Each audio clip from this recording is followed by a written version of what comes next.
Shalom Bapak Ibu Saudara-saudari, Shalom. Shalom. Apa kabarnya hari ini? Luar biasa. Mari saya undang untuk bangkit berdiri. Yang merasakan kebaikan Tuhan, lambaikan kedua tangan. Kita mau berikan sorak-sorai buat Tuhan kita. Katakan haleluya. Kami mengucap syukur Tuhan. Haleluya. Mari kita, sebelum kita mulai ibadah, mari kita berdoa. Kita tundukkan kepala kita. Kami mengucap syukur Tuhan buat pagi hari ini. Terima kasih Tuhan, kami ada di tempat ini, semua karena anugerah-Mu Tuhan, semua karena kebaikan-Mu, semua karena Engkau mengasihi setiap kami Tuhan. Terima kasih Tuhan, kami datang Tuhan pagi hari ini Tuhan, dengan penuh kerinduan Tuhan. Kami ingin memuji-Mu, kami ingin meninggikan nama-Mu, kami ingin menyembah-Mu Tuhan, kami ingin bernyanyi bagi-Mu Tuhan. Kami ingin bersorak-sorai bagi nama-Mu sebab Engkau Tuhan terlalu baik Tuhan untuk satu minggu ini bagi setiap kehidupan kami. Di dalam nama Tuhan Yesus kami siap untuk memuji-Mu, kami siap untuk bernyanyi bagi-Mu, kami siap Tuhan untuk bersorak-sorai bagi nama-Mu Tuhan. Mari jemaat Tuhan yang siap bersorak-sorai bagi nama Tuhan, sama-sama kita mau katakan amin. Kita berikan tepuk tangan buat Tuhan kita. Katakan haleluya. Yang siap bernyanyi bagi Tuhan, lambaikan kedua tangannya. Ada amin saudara, berikan tepuk tangan sekali lagi bagi Tuhan kita. Haleluya.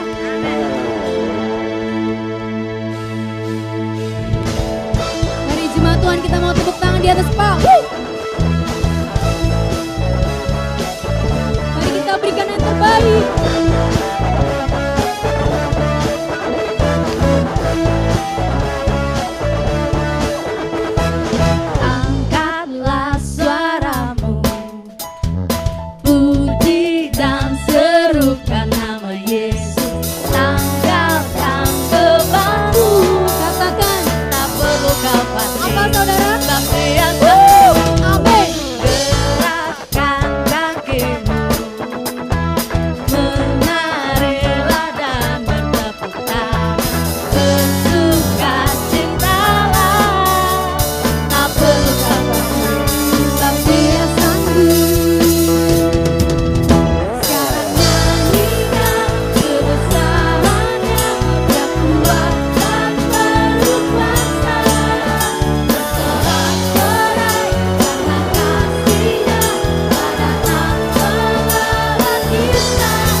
Katakan saudara, Dia kuat melebihi masalahmu hari ini. Karena kasih-Nya datang. Mari tepuk tangan di atas kepala, katakan sekarang.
kuat dan penuh kuasa, melebihi apapun yang kita hadapi hari ini. Lambaikan kedua tanganmu, berikan tepuk tangan buat Tuhan kita. Kita percaya saudara, amin. Amin Tuhan, yes. Kami begitu percaya Tuhan. Engkau Tuhan yang kuat. Engkau Tuhan yang berkuasa Tuhan atas hidup kami. Dan kami percaya melampaui segala Tuhan yang kami alami. Engkau terlebih kuat. Engkau terlebih besar Tuhan. Karena yang terutama Engkau mengasihi setiap kami. Engkau mengasihi kami apa adanya Tuhan. Engkau tidak melihat fisik kami Tuhan. Engkau melihat setiap hati kami Tuhan. Engkau mengasihi kami Tuhan. Sebagaimana kami ada, Engkau mengasihi kami. Engkau Bapa yang mengasihiku, tak kau pandang bentuk dan rupaku. Engkau mengasihiku dengan sepenuh hati, tak pernah sama seperti dunia ini. Engkau Bapa yang mengajariku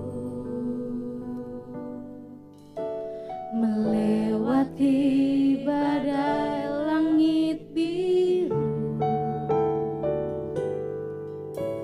Engkau yang buatku terbang bagaikan raja wali, mengatasi segala percobaan.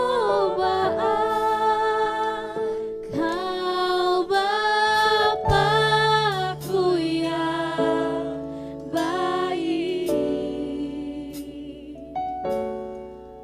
mengerti bahasa tetesan air mata, tak kau biarkan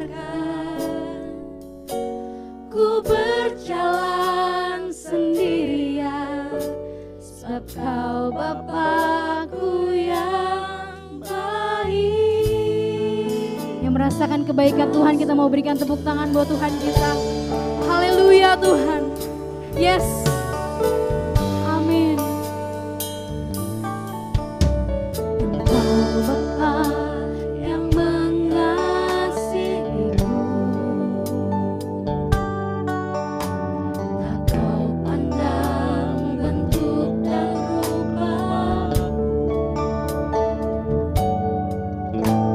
Engkau mengasihiku dengan sepenuh hati, tak pernah sama seperti dunia ini.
Engkau Bapakku yang baik,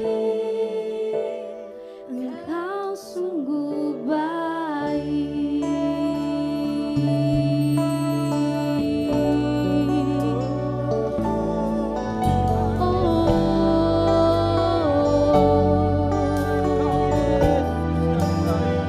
Kau sungguh baik.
Shalom,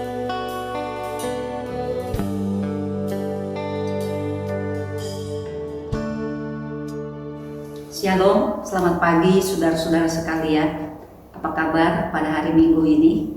Saya percaya Tuhan terus memimpin kita, melindungi kita dan menguatkan kita. Yang sakit Tuhan sembuhkan ya, yang di dalam kelemahan Tuhan semakin bangkitkan iman percaya kita. Menyambung akan seri iman yang teguh, saudaraku, hari ini sebagaimana renungan kita 2 minggu belakangan ini, kita selalu berbicara tentang firman Tuhan mengenai bagaimana mengalahkan iblis musuh kita. Bahwa hidup kita sebagai orang percaya adalah hidup di dalam peperangan rohani. Itu sesuatu yang nyata, itu sesuatu yang sesungguhnya terjadi. Masalahnya apakah kita orang percaya selalu menyadari bahwa hidup kekristenan adalah hidup di dalam peperangan rohani. Saudaraku, judul firman Tuhan hari ini adalah no battle, no victory, ya, tanpa peperangan, tanpa pertempuran, tanpa perjuangan, maka tidak ada kemenangan. Kalau kekristenan kita mau jadi Kristen yang menang, maka kita harus bertempur dan berjuang. Bertempur, berjuang melawan siapa? Apakah manusia? Apakah sesama manusia? Tentu bukan, karena kepada sesama manusia Tuhan ajarkan kita untuk saling mengampuni, saling mengasihi, saling menolong. Amin, saudaraku. Jadi kepada siapa kita memasuki peperangan ini, dan kenapa orang Kristen hidupnya itu dari satu peperangan kepada peperangan yang lain. Orang Kristen itu hidupnya dari satu kemenangan kepada kemenangan yang lain. Tetapi ingat baik-baik, tidak akan ada kemenangan tanpa peperangan. Nah, sekarang kita mau melihat, saudaraku, bahwa bukan hanya orang Kristen yang perlu berperang untuk menang, tetapi Yesus sendiri, saudaraku, telah melakukannya dan telah menang. Kita akan mulai melihatnya dari Kejadian pasal 3 ayat ke-15. Ketika Tuhan Allah mengatakan, "Aku akan mengadakan permusuhan antara engkau dan perempuan ini." Tuhan mengatakan ini kepada iblis yang menyamar, ya, yang masuk kepada seekor ular, saudaraku. "Aku akan mengadakan permusuhan antara engkau dan perempuan ini, antara keturunanmu dan keturunannya akan meremukkan kepalamu dan engkau akan meremukkan tumitnya." Jadi sejak kitab Kejadian, Tuhan Allah telah menyatakan adanya permusuhan antara Yesus dengan iblis. Nah, kita kemudian melihat, saudaraku, permusuhan itu pada akhirnya dimenangkan oleh Yesus Tuhan ketika karya salibnya terjadi. Yesus kemudian bangkit dan menang. Salah satu ayat, ya saudaraku, yang menyatakan kemenangan Kristus adalah di Roma 8 ayat 37. Dikatakan, "Tetapi dalam semuanya itu kita lebih daripada orang-orang yang menang oleh Dia yang telah mengasihi kita." Satu ayat sebelumnya, saudaraku, di ayat 36 dikatakan, "Seperti ada tertulis, oleh karena engkau kami ada dalam bahaya maut sepanjang hari, kami telah dianggap sebagai domba-domba sembelihan." Tetapi saudaraku, kemudian di ayat 38 mengatakan, "Sebab aku yakin bahwa baik maut maupun hidup, baik malaikat-malaikat maupun pemerintah-pemerintah, baik yang ada sekarang maupun yang akan datang, atau kuasa-kuasa, baik yang di atas maupun yang di bawah, ataupun sesuatu makhluk lain, tidak akan dapat memisahkan kita dari kasih Allah yang ada dalam Yesus Kristus Tuhan kita." Jadi saudaraku, dikatakan tadi di ayat 37, kita lebih daripada orang-orang yang menang oleh Dia yang telah mengasihi kita. telah mengorbankan nyawanya buat saudara dan saya. Bahkan ayat lain dikatakan, hai maut, di manakah sengatmu?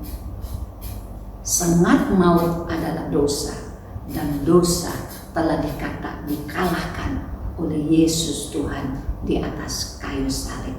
Jadi saudaraku, Yesus telah memenangkan peperangan dengan lawannya, musuhnya, iblis itu.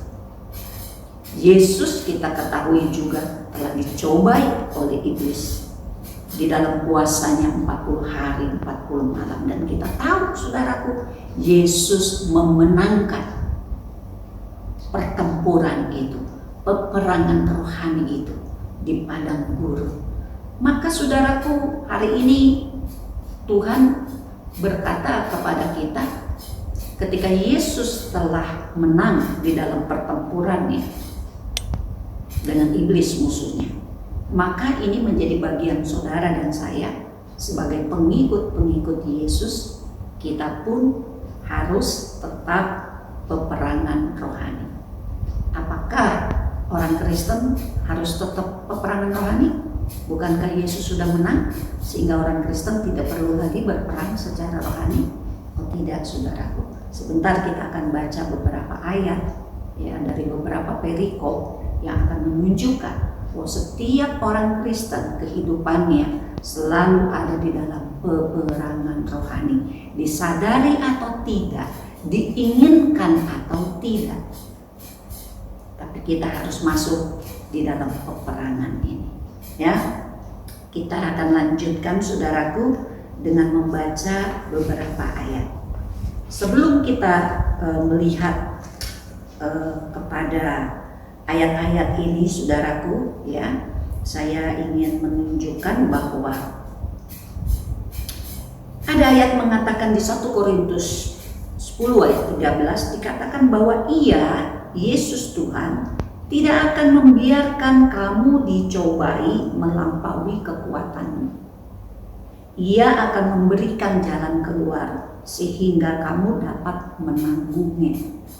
Ini adalah janji-janji Tuhan untuk saudara dan saya. Entah sekarang saudara alami pencobaan apa, pergumulan apa, godaan apa, saudaraku, tapi Tuhan janji tidak akan membiarkan kita dicobai melebihi kekuatan kita.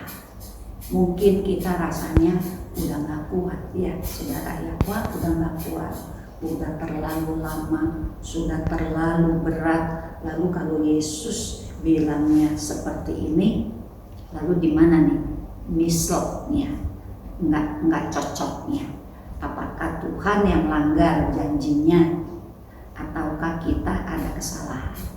Di sini nanti kita akan melihat dari beberapa ayat firman Tuhan untuk kita menemukan jawabannya, bahwa sesungguhnya Tuhan tidak pernah salah, Tuhan tidak pernah gagal, Tuhan tidak pernah menepati janjinya. Ia selalu menepati janjinya.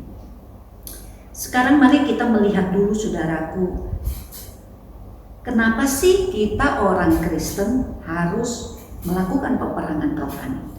Itu ya saudara ya. Kita baca dulu ayatnya di 1 Petrus 5 ayat 8 sampai ayat yang ke-11. 1 Petrus 5 ayat 8 sampai yang ke-11. Sadarlah dan berjaga-jagalah, lawanmu si iblis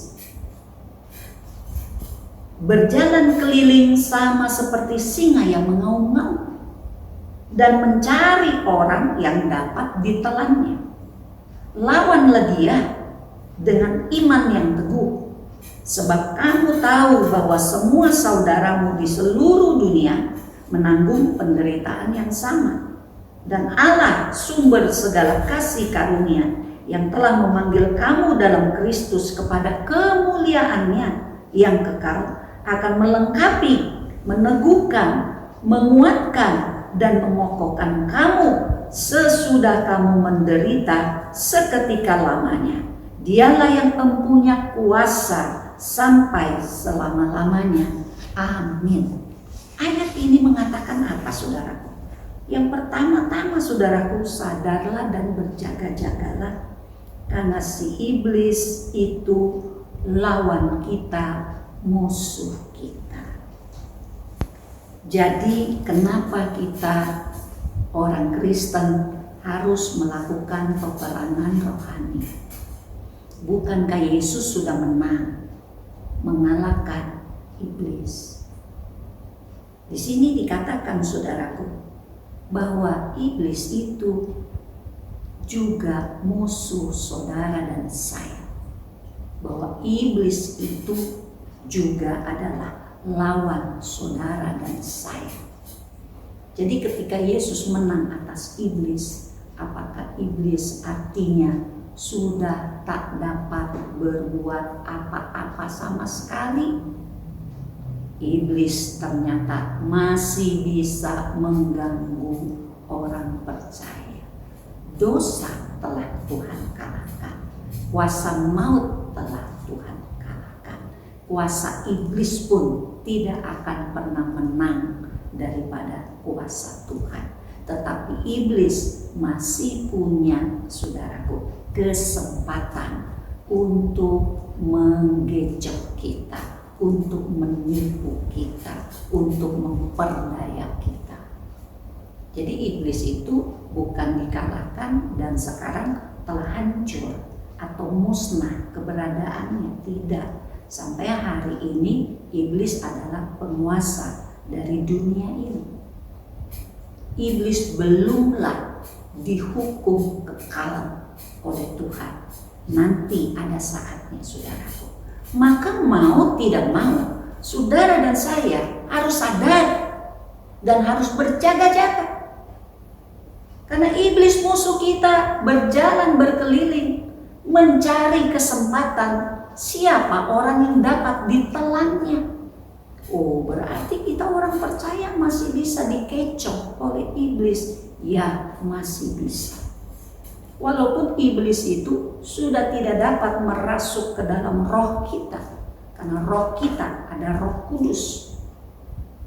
Roh Kudus tinggal di dalam roh kita.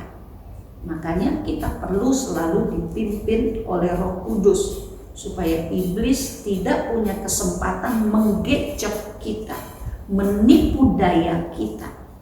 Disitulah letak peperangan kita orang percaya terhadap iblis.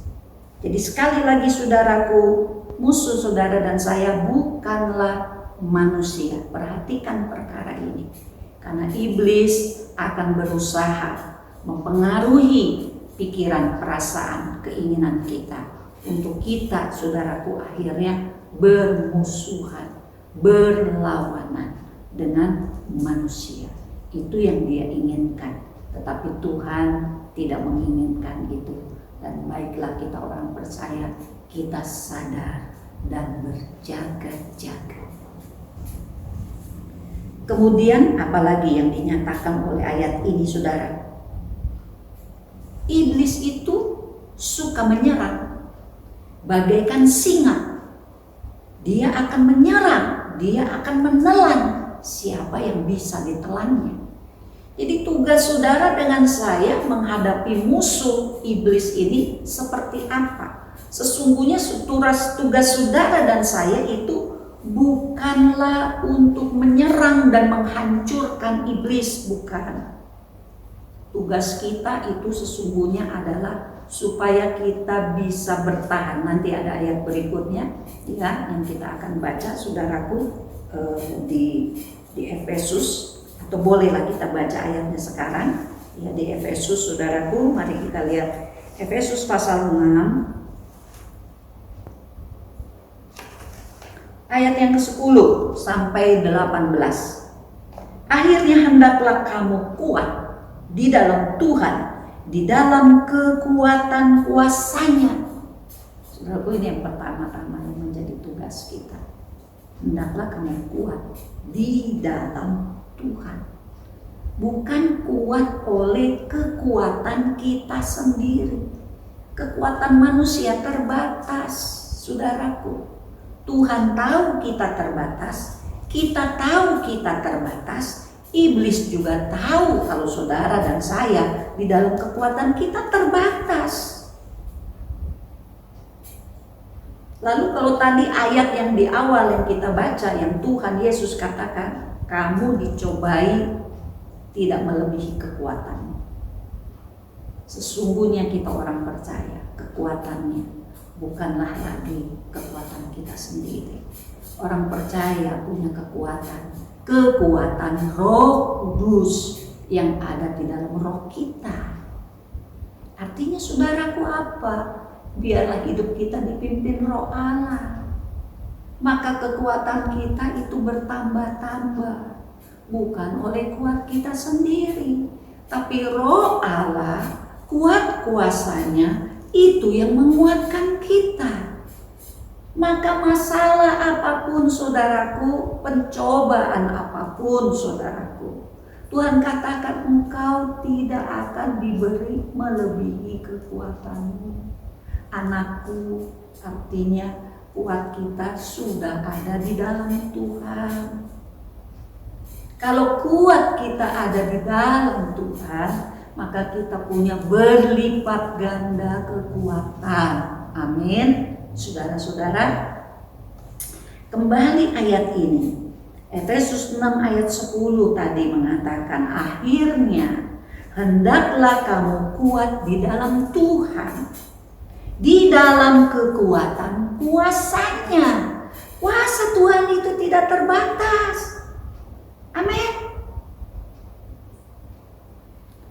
Ayat 11 mengatakan, kenakanlah seluruh perlengkapan senjata Allah, supaya kamu dapat bertahan melawan tipu muslihat iblis.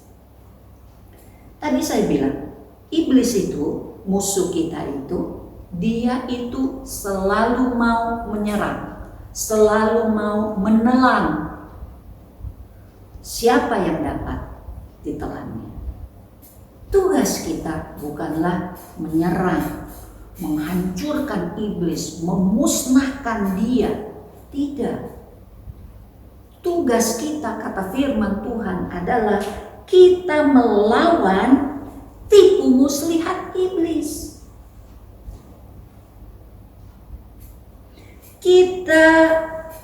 Perjuangan kita bukanlah melawan darah dan daging, khususnya manusia, sesama manusia, tetapi melawan pemerintah-pemerintah, melawan penguasa-penguasa, melawan penghulu-penghulu dunia yang gelap ini, melawan roh-roh jahat di udara. Jadi pastikan saudara-saudara hari-hari ini, ya, saya percaya saudaraku ketika 2 minggu ini firman Tuhan melengkapi kita orang percaya dengan segala pengertian, pemahaman tentang musuh kita, saudaraku, ya saya percaya karena Tuhan baik sama kita, Tuhan sayang sama kita, Tuhan mau kita ini jadi pribadi yang terus menang. Amin. Mau kita ini menikmati kemenangan demi kemenangan. Tuhan mau kita ini mengalami gimana sih menjadi orang-orang yang lebih daripada pemenang. Bukan hanya supaya kita bisa nyanyinya. Enak ya kayaknya kalau nyanyi aku lebih dari pemenang. Bukan hanya bisa nyanyinya, tapi betul-betul kita ngalamin. Itu yang Tuhan mau. Tidak ada juga kemenangan tanpa pertempuran. Jadi saudaraku, saya tahu bahwa ketika Tuhan lengkapi kita dengan firman-Nya 2 minggu ini saudaraku, ya supaya kita bisa mempraktekannya dengan tepat, supaya kita alami gimana sih lebih dari pemenang itu bersama dengan Tuhan Yesus. Jadi melawan iblis musuh kita bukanlah untuk menghancurkannya. Kita dapat menghancurkan kuasanya. Kuasa apa? Kuasa yang menipu daya kita. Kuasanya itu saudaraku adalah pada tipu dayanya. Kita bisa kalahkan tipu daya iblis di dalam pikiran kita ini, di dalam jiwa kita ini, saudaraku. Dengan apa? Tuhan tadi bilang, pakai selengkap senjata. Apa selengkap senjata Allah itu, saudaraku, supaya kita menang melawan tipu muslihat iblis? Ayat 13, sebab itu ambillah seluruh perlengkapan senjata Allah, supaya kamu dapat mengadakan perlawanan pada hari yang jahat itu dan tetap berdiri. Kita melawan, saudaraku, untuk tetap berdiri. Jadi sebetulnya kita banyak itu bertahan. Yesus ketika dicobai, saudaraku, di padang gurun, Yesus itu banyak bertahan. Dia menyampaikan firman-firman Tuhan hanya untuk mematahkan serangan iblis. Iblis serangnya juga pakai firman, saudaraku. Dan Tuhan Yesus patahkan serangan iblis itu dengan firman Tuhan yang sejati, bukan firman yang dibolak-balik. Iblis senang bolak-balik firman, dipelintir-pelintir firman. Tapi Tuhan tahu firman yang benar, yang murni, dan itu yang dikatakan Tuhan. Sehingga Tuhan tetap dapat berdiri, bertahan dengan imannya di hadapan Bapa. Begitu juga saudara dan saya, ya. Tuhan mau di sini, saudaraku, dikatakan apa? Supaya kamu dapat mengadakan perlawanan pada hari yang jahat itu dan tetap berdiri. Ada hari-hari yang jahat di dalam hidup saudara dan saya. Kita pun kalau kita punya kepekaan, kita dapat merasakan itu. Wah, ini ada sesuatu yang lain. Hari ini lain. Ada atmosfer yang berbeda ini. Entah mungkin di dalam rumah tangga, saudaraku. Entah mungkin di dalam pekerjaan. Entah mungkin di dalam pelayanan, saudaraku. Kalau kita punya kepekaan, kita dapat merasakan ini ada atmosfer yang lain.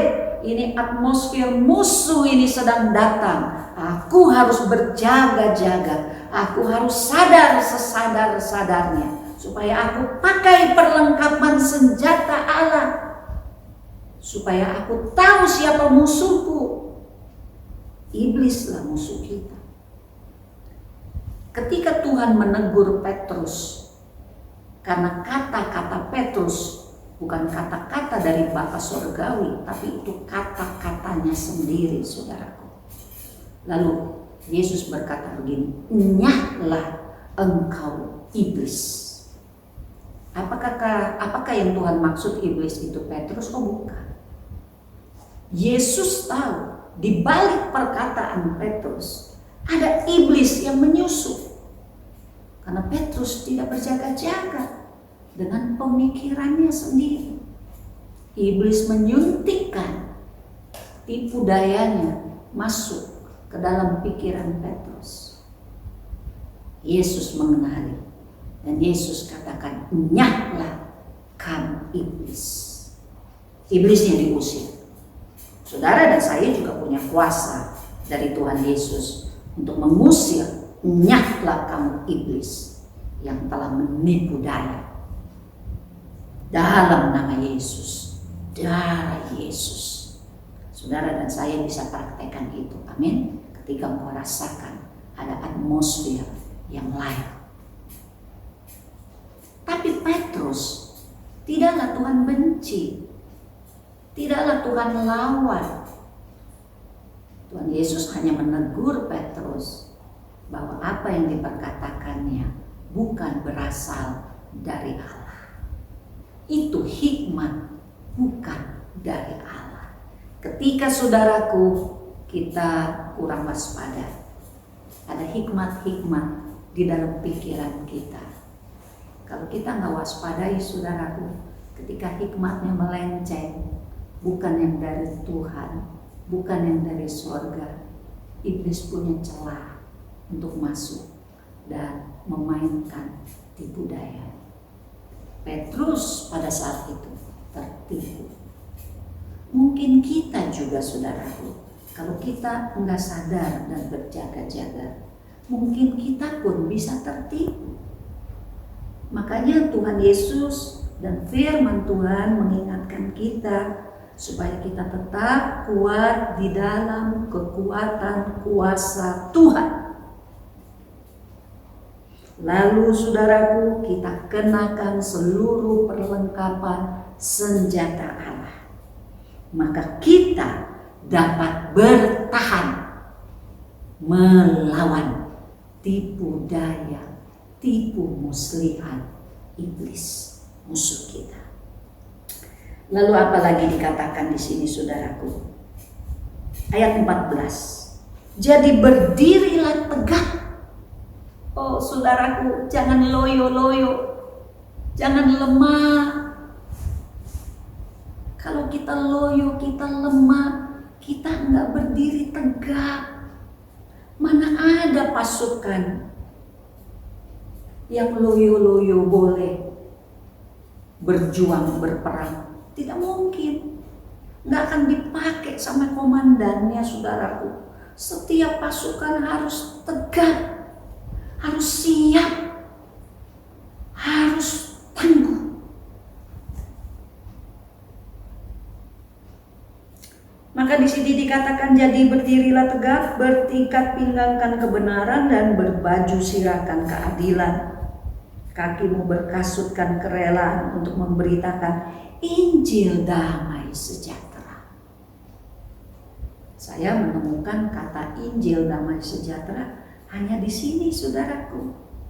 Jadi ketika kita memasuki peperangan rohani saudaraku, kita perlu punya kerelaan membagikan Injil damai sejahtera.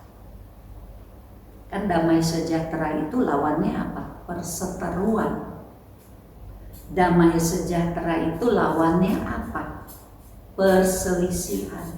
Lawannya apa? Lawannya terpecah belah. Jadi kalau kita sadar kita sedang ada di dalam peperangan rohani yang kita tentu tidak pernah rencanakan. Amin. Yang merencanakan peperangan itu iblis, karena dia suka menyerang manusia, apalagi anak-anak Tuhan. Maka kita tidak boleh lengah, tidak boleh ada celah terbuka, saudaraku. Maka relalah kita yang sadar untuk membagikan Injil damai sejahtera, untuk mempersatukan, untuk saling mengingatkan.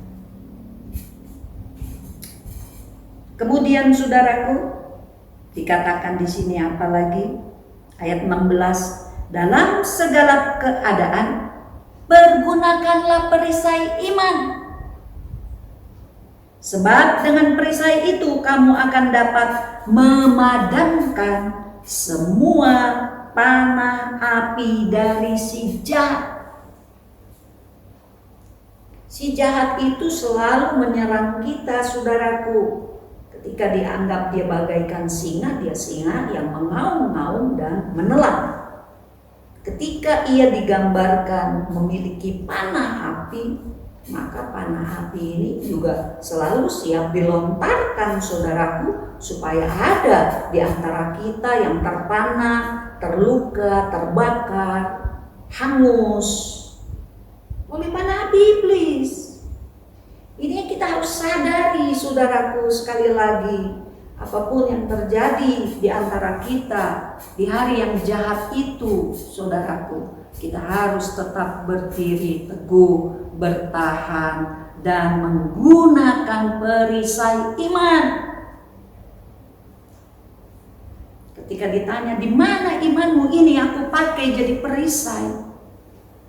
Terus perisai ini aku pegang, sehingga panah api iblis itu tidak akan pernah menusuk hatiku, tidak akan pernah merusak pikiranku, tidak akan pernah membuat sakit aku. Karena panahnya itu selalu kita jaga dengan perisai iman. Di mana perisai imanmu, saudara-saudara? Hari-hari ini, di mana hari ini terus diisi oleh tipuan-tipuan dan panah api si iblis. Apalagi yang dikatakan firman ayat 17, dan terimalah ketopong keselamatan dan pedang roh, yaitu firman Allah, dalam segala doa dan permohonan. Berdoalah setiap waktu di dalam roh, dan berjaga-jagalah di dalam doamu itu dengan permohonan yang tak putus-putusnya untuk segala orang kudus. Saya percaya 2 minggu ini kita dilengkapi dengan banyak firman Tuhan untuk kita dapat berdiri teguh dan melawan setiap serangan iblis. Saya percaya engkau yang setia merenungkan firman Tuhan yang dibagikan 2 minggu ini, engkau punya perisai iman tetap ada di tempatnya, sehingga panah api apapun yang iblis lontarkan, kita katakan dalam nama Tuhan Yesus, aku percaya akan perlindunganmu Tuhan. Aku percaya akan kekuatanmu yang penuh kuat kuasa, memberi kekuatan kepadaku tiap-tiap hari, tiap-tiap waktu. Aku tidak akan terkulai, aku tidak akan jatuh, aku tidak akan patah. Aku dapat terus berdiri, bertahan, melawan tipu daya iblis. Amin, saudara-saudara, itu kita perlukan sekarang ini. Ketika ada banyak problem, ya, di keluarga kita, di bangsa kita. Jadi saudaraku, mari pelihara iman yang Tuhan telah berikan di dalam hidup kita, saudara-saudara. Apalagi saudaraku yang Tuhan mau nyatakan kepada kita, ada lagi ayat yang saya ingin kita baca, saudaraku. Tadi kita sempat berbicara tentang serangan iblis itu kepada pikiran kita. Jadi kita orang Kristen harus tahu bahwa medan pertempuran kita adalah pikiran kita. Kita harus sangat menjaga pikiran kita ini, ya, dan hati kita. Ayat yang mengatakan, jagalah hatimu dengan segala kewaspadaan.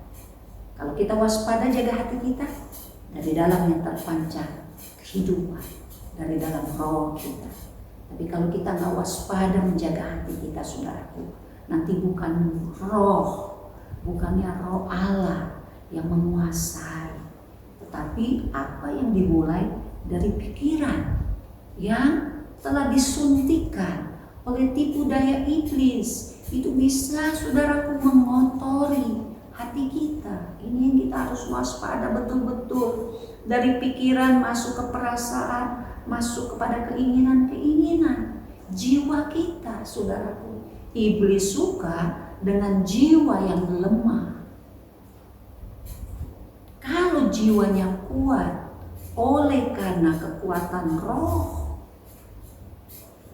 Allah memenuhi roh kita, terus berimbas, merembes kepada jiwa kita, pikiran kita, perasaan kita, kehendak kita diisi oleh Roh Kudus, diisi oleh firman Tuhan. Saya percaya jiwa kita sehat, dan iblis sangat suka untuk menembus jiwa yang sehat.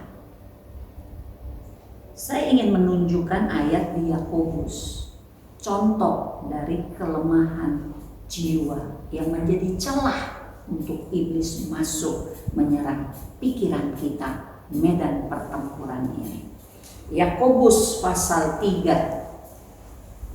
ayat yang ke-14 sampai 17 saya ingin bacakan. Jika kamu menaruh perasaan iri hati, ini judulnya tentang hikmat yang dari atas, ya. Kita perlu hikmat yang dari atas. Kalau yang dari dunia, yaitu dari setan. Mari kita baca. Jika kamu menaruh perasaan iri hati dan kamu mementingkan diri sendiri, janganlah kamu memegahkan diri dan janganlah berdusta melawan kebenaran. Itu bukanlah hikmat yang datang dari atas. tetapi dari dunia, dari nafsu manusia, dari setan-setan. Sebab di mana ada iri hati dan mementingkan diri sendiri, di situ ada kekacauan dan segala macam perbuatan jahat. Tetapi hikmat yang dari atas adalah pertama-tama murni, selanjutnya pendamai, peramah, penurut, penuh belas kasihan dan buah-buah yang baik, tidak memihak dan tidak munafik. Jadi saudaraku, ada ciri-ciri bagaimana pikiran kita biarlah diisi dengan hikmat yang dari atas, bukan yang dari dunia, ya, bukan yang dari diri sendiri, dan bukan dari nafsu manusia dan setan-setan. Itu salah satu cara kita menjaga hati, pikiran kita supaya tidak terbuka celah untuk panah api si iblis masuk, ya, menghanguskan pikiran dan hati kita. Kemudian saudaraku, saya mau baca lagi Yakobus 4 ayat 6 dan 7. Tetapi kasih karunia yang dianugerahkannya kepada kita lebih besar daripada itu. Karena itu ia berkata, Allah menentang orang yang congkak, tetapi mengasihani orang yang rendah hati. Karena itu tunduklah kepada Allah dan lawanlah iblis, maka ia akan lari daripadamu. Saudaraku, tambahannya, ya, bagaimana menjaga hati, kecuali tadi hindari diri kita dari iri hati dan mementingkan diri sendiri. Yang kemudiannya adalah hindarkan diri kita dari kecongkakan. Tetapi biarlah kita mau, saudaraku, merendahkan diri kita dan tunduk kepada Allah. Tunduk kepada firman Allah. Saya percaya ketika iblis menyerang, kita orang percaya yang punya persekutuan dengan Tuhan, pasti Tuhan ingetin kita, saudara. Ya, pasti Tuhan ingetin kita. Pasti Tuhan kasih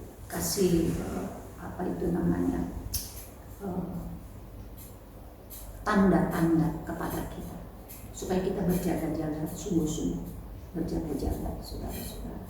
Ya.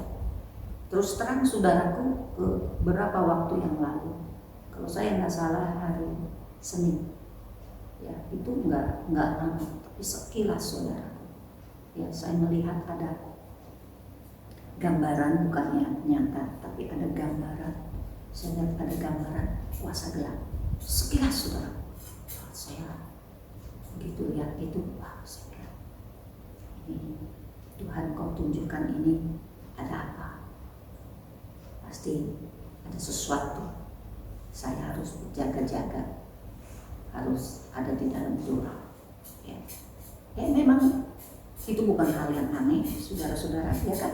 Karena memang hidup kita orang percaya selalu masuk kepada satu peperangan, kepada peperangan yang lain. Berapa hari yang lalu juga saya terima WA seorang hamba Tuhan yang menyatakan dia dapat mimpi, dan di dalam mimpinya dia melihat ada kuasa gelap. Dan dia menyampaikan kepada saya supaya lebih lagi saya secara pribadi maupun sebagai pemimpin, ya, di dalam umatnya ini harus terus menyuarakan, saudaraku, ya. Apa yang saya mau khotbahkan hari ini juga sudah terngiang-ngiang sejak Senin yang lalu. Saya harus sampaikan ini, saya harus sampaikan ini. Ternyata didukung juga oleh mimpi dari seorang hamba Tuhan 2 hari yang lalu.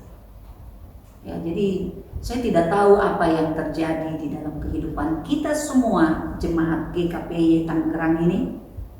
Tetapi firman Tuhan hari ini mengingatkan kita, ayo sadarlah dan berjaga-jagalah. Tunduklah kepada Allah dan lawanlah iblis, maka dia akan lari daripadamu. Kita kurang apa? Kita sudah dilengkapi. Yesus sudah menang. atas dosa, atas segala kutuk dalam hidup kita.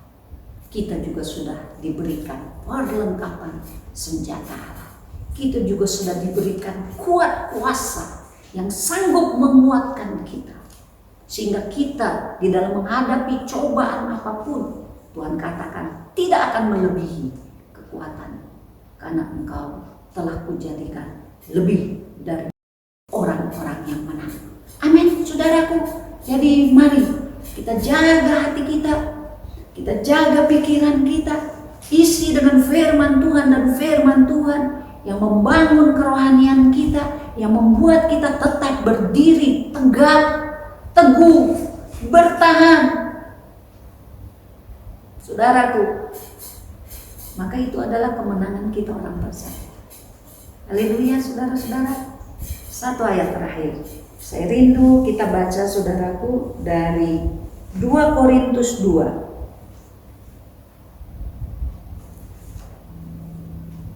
2 Korintus 2, saudaraku, ayat yang ke-14.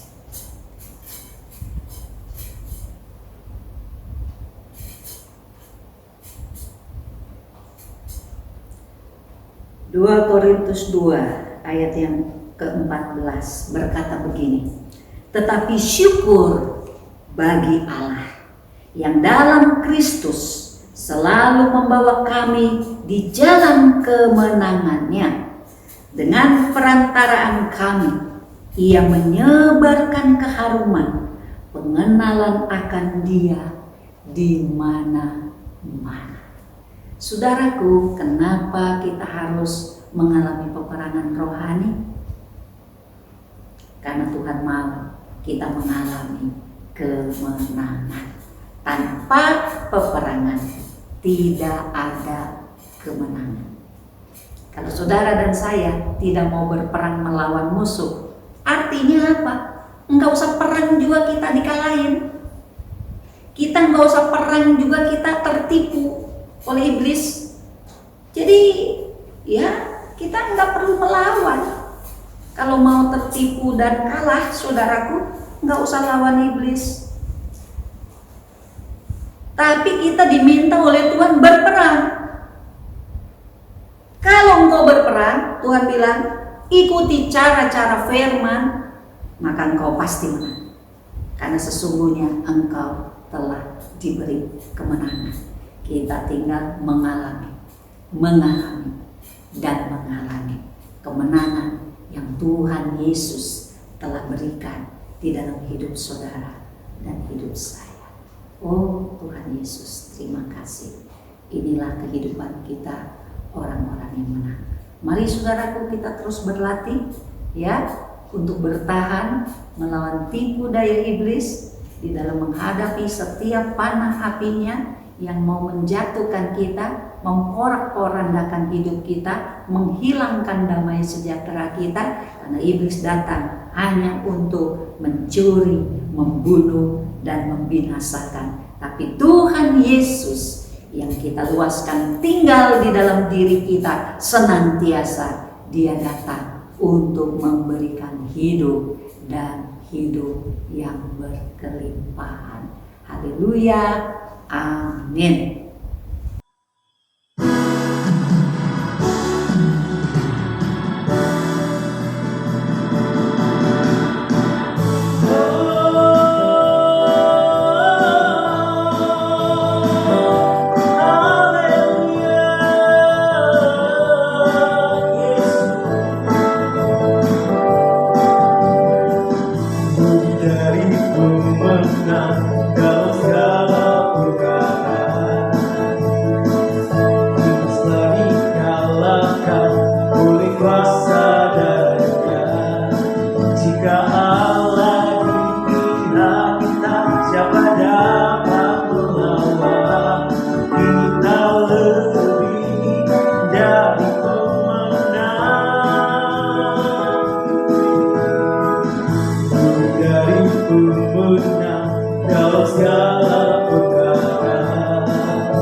Jika Allah diberi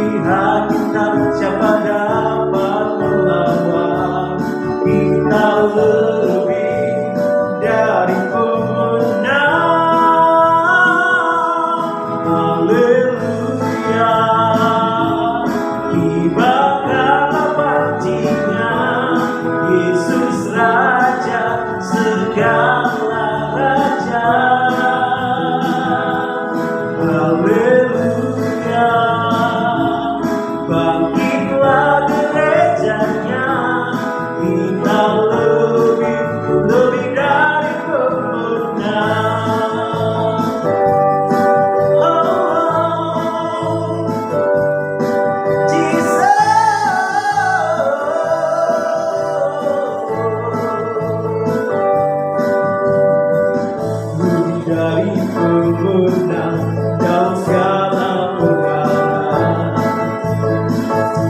Setelah dikalahkan oleh kuasa darahnya, jika Allah di pihak kita, siapa dapat melawan? Kita lebih dari pemenang. Haleluya, kibarkanlah pancinya, Yesus Raja segala raja. Haleluya, bangkitlah gerejanya, kita lebih dari pemenang. Haleluya, haleluya, kibarkanlah pancinya, Yesus Raja segala raja. Haleluya, bangkitlah gerejanya, kita lebih dari pemenang. Kita lebih dari pemenang. Saya lebih dari pemenang. Lebih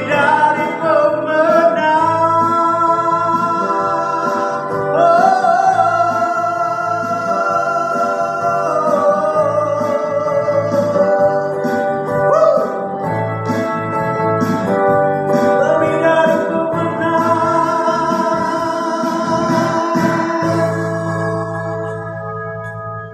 Baik, saudaraku, mari sebentar kita sama-sama berdoa. Bapa dalam surga, kami mengucap syukur kami memiliki Allah yang menang, bahkan atas segala kuasa ya Tuhan yang ada di bumi ini, semuanya Tuhan tunduk di bawah kekuasaan-Mu. Kami juga mengucap syukur, kami orang percaya telah Engkau berikan kuasa yang besar untuk dapat kami Tuhan ini sanggup bertahan melawan segala tipu daya iblis. Kami juga mengucap syukur ada firman-Mu yang menunjukkan jalan, menunjukkan cara bagaimana kami dapat bertahan dan dapat menang melawan kuasa-kuasa yang jahat ini. Terima kasih Tuhan Yesus, biarlah terus Engkau berkata-kata di dalam kami umat-Mu, memberikan ya Tuhan peneguhan demi peneguhan, memberikan peringatan demi peringatan, supaya kami selalu dapat muncul sebagai pemenang-pemenang, baik di dalam persoalan keluarga, persoalan ekonomi, persoalan bisnis, persoalan hubungan-hubungan, persoalan apapun ya Tuhan yang terjadi dalam hidup kami semuanya pemenang-pemenang. Terima kasih Tuhan Yesus. Karena itu saudara-saudara sekalian, biarlah Engkau menerima firman hari ini dengan hati yang penuh damai sejahtera, penuh sukacita, penuh kepastian bahwa hidup kita semua adalah sebagai pemenang-pemenang. Dalam nama Tuhan Yesus, terpujilah Engkau Tuhan kami. Di dalam berkat nama Tuhan, kami semua mengucap syukur, berterima kasih. Haleluya. Amin. Tuhan memberkati. Thank you, Lord.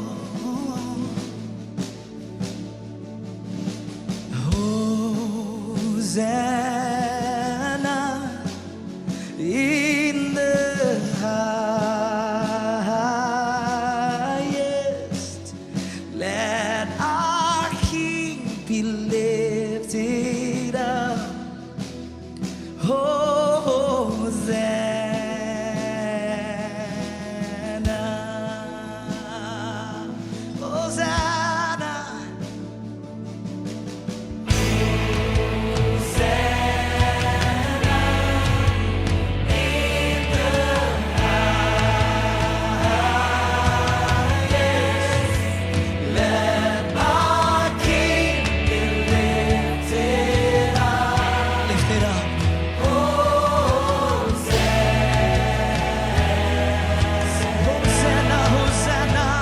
the King of Kings.